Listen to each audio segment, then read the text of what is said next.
I feel like that every survivor out there, no matter where you come from or who you are, we all have a story. So today, I thought I would share a little of my story with all of you. I also wanted to just share a little bit about how I got here and why I became an author and wrote a book called Finding Your Voice, A Path to Recovery for Survivors of Abuse, along with also why I've started a mission to stop the cycle of abuse in our society. So let's start at the beginning. As a young girl growing up on a little bitty farm in East Texas, more times than not, you could find me riding my horse Pokey down the old dirt road adjacent to my grandparents' house. More times than not, this involved Pokey in a dead run to get to the house so he could get a sugar cube treat after our ride. I wish I could say that all of my childhood was that much fun and that exciting, but unfortunately, it wasn't. I grew up with an emotionally abusive father, which is no surprise. He grew up in his own emotionally abusive family with a mentally unstable mother and an alcoholic father. He, in turn, shared that with us, me and my two younger brothers. He had alcoholic tendencies and turned into a full-fledged alcoholic later. You know, I don't blame him for his actions. I would say that as a child, he was damaged deeply. And thank goodness, my brothers and I had this amazing mom. She was unbelievable, loving, caring, and she made up for so much of my dad's issues. Now, she did have a codependency tendency with my dad, and that wasn't very healthy sometimes. So I learned how to be a really good codependent. But the fact is, she really tried to help balance it. Without her, I don't know who any of us would be today, my brothers or I. And I'm not sure I would be sane, to be honest. Let's just be frank. But she was always a kind and loving woman. She really was. And I was fortunate to have her in my life. From there, that was pretty much from the time I was born. At 8 years old, I started being abused by my older cousin. No one knew he was the monster that lived among us. And this abuse wasn't just emotional or just a little bit physical at times. This was full-fledged sexual abuse. It was horrific. It was probably the most horrific time in my life. He was manipulative. He tried to convince me that I created this situation, that I caused this abuse he inflicted upon me. He poked and pried at my body and took advantage of me for almost 5 years. I don't remember a lot of it, to be honest with you. I remember the general idea of how I felt. I lived in constant fear. I hid. I lost myself during that time, I always say. Before that, I was this charismatic, outgoing little girl. I loved people.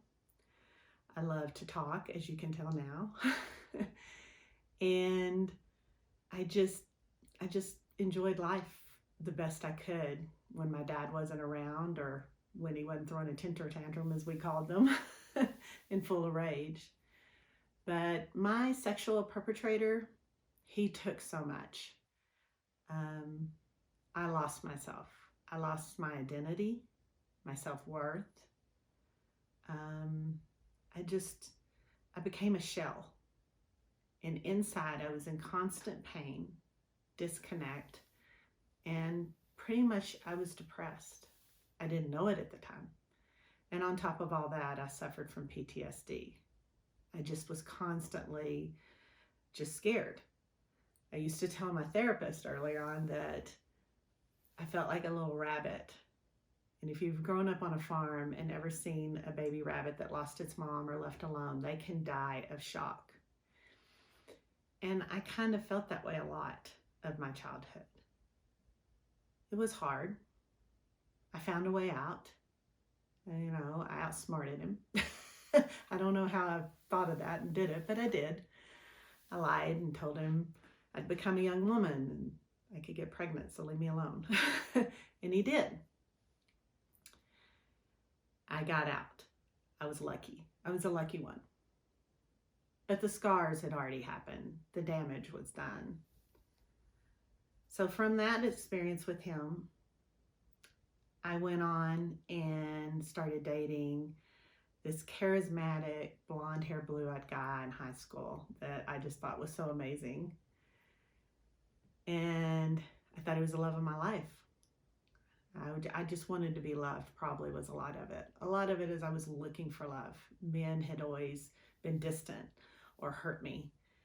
So I think I was looking for that. And he seemed to in the beginning. But then as we got together and I felt obligated to him, he became manipulative. He was actually a narcissist, gaslighter.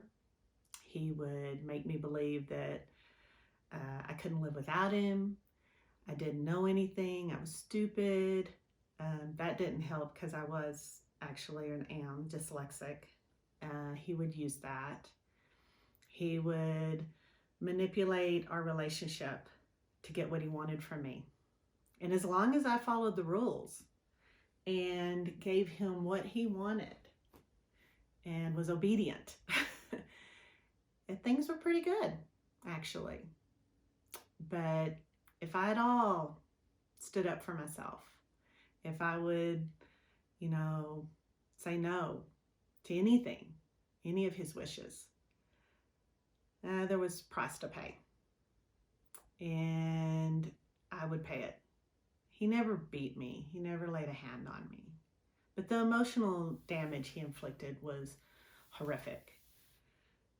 So by the time he got done with me, we were together 10 years. I was 16, 9 years, I guess, 16 to 24, around in there, something like that. I was pretty beat up. I didn't know who I was anymore. I didn't think I was worth anything. I thought I was stupid, ugly.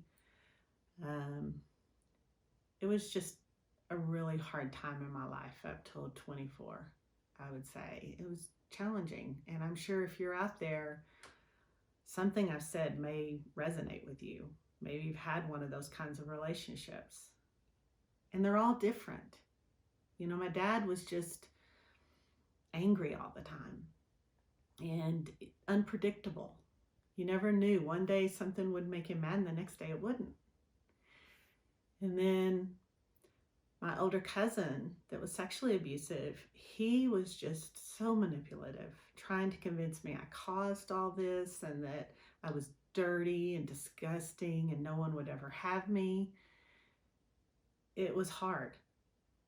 And then I moved on to the high school sweetheart guy, and he was that way. He was a lot of degrading, humiliation toward me to control. He wanted control, and he wanted what he wanted.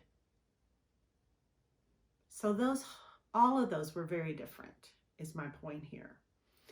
And all of those were very challenging in a different way and took a different part of me, I guess you could say, to where there wasn't much left when they were all done.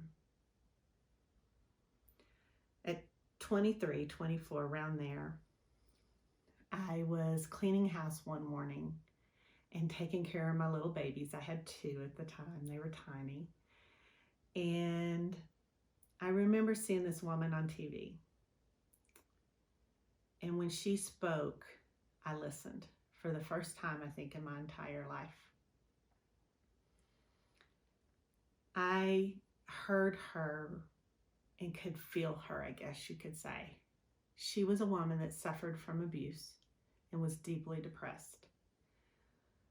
And when she spoke, it was me. I saw myself.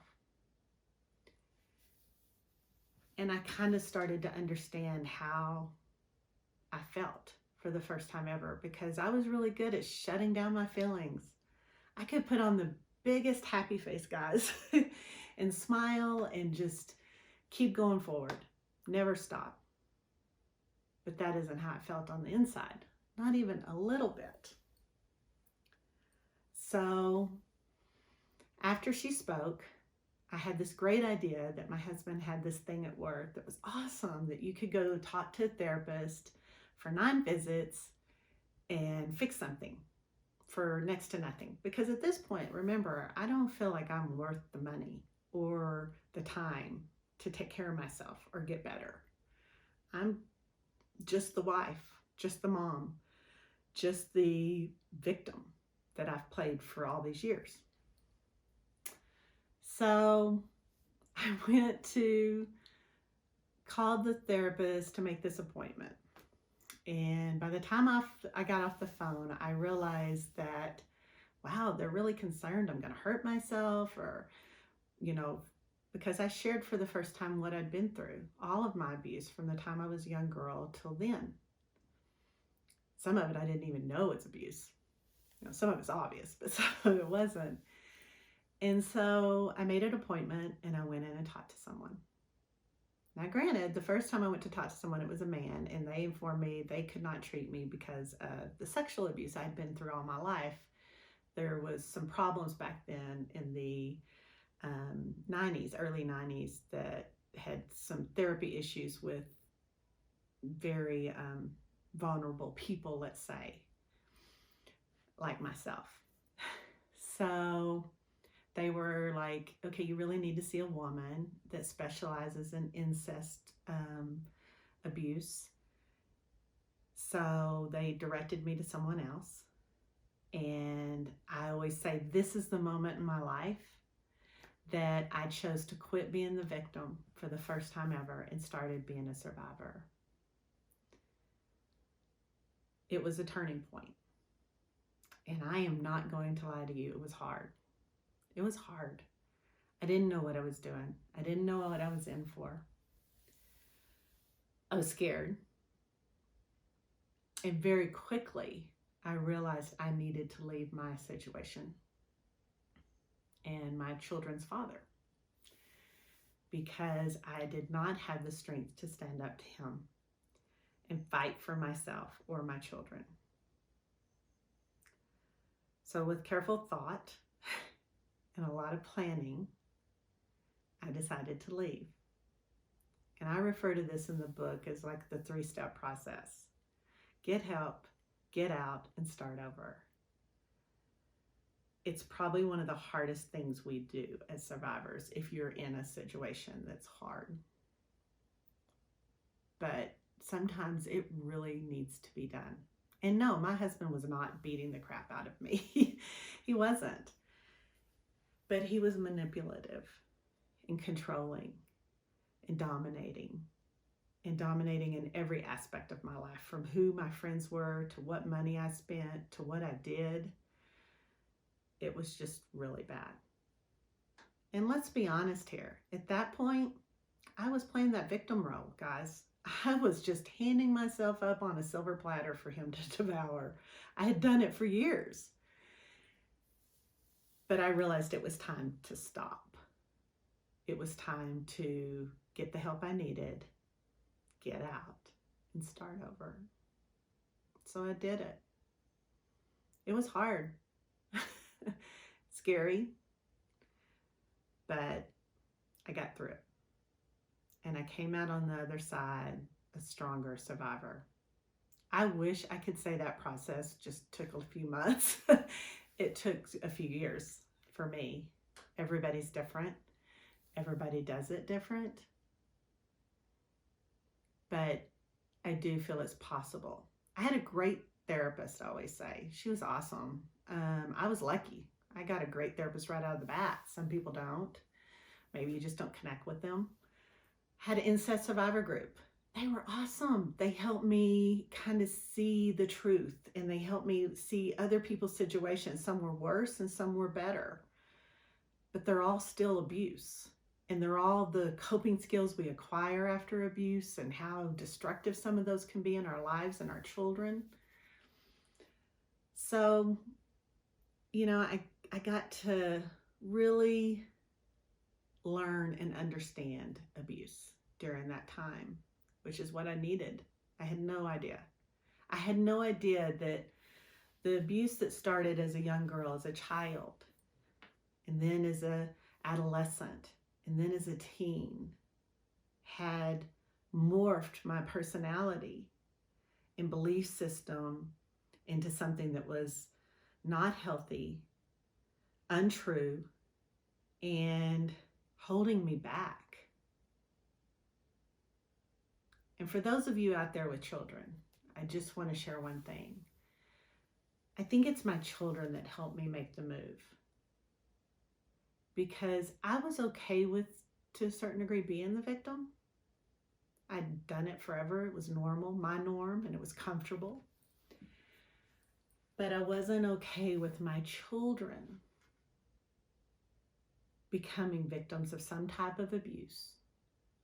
I wasn't okay with my daughter growing up and becoming a victim in a relationship with another man. I wasn't okay with my son growing up and becoming an abuser and thinking that's what men do and how they treat women. I couldn't live with myself if I did that to my children. So they're the gift that forced me to do something different. And I'm so grateful to them for that. And in turn, I did what I did for them. Today, I can proudly say both of my children have been to college and graduated. They have healthy relationships. They're healthy people that contribute to their relationships. They're not victims, they're not survivors, and they're not abusers. This is a huge accomplishment for me personally, because I broke the cycle of abuse in my own family, which was vital for me. Once I understood it, I realized how important it was. So that's a little of my story. There's more that came later.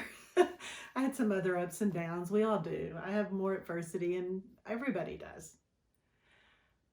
But that's the story of my survival. So hopefully something in there you can resonate with. Hopefully something in there makes sense, and you'll take away from there what you need, wherever you are in your life.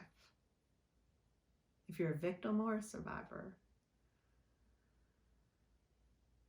I just felt it was very important to be honest and share.